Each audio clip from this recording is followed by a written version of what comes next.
Chatterjee, you've had time now to decode the budget. You've listened in to what the secretaries had to say to us.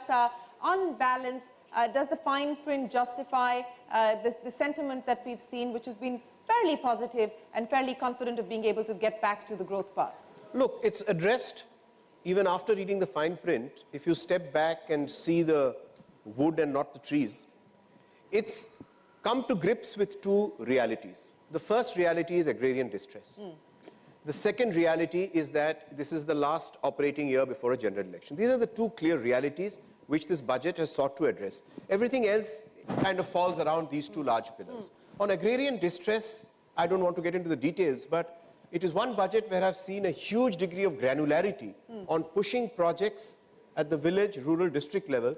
Historically, most of our infra projects were top-down.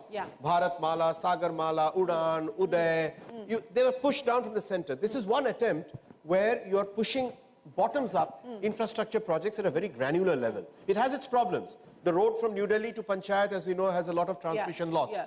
But that's the reality of this budget, and for infrastructure, I would say this is very clearly a disaggregated rural infra budget.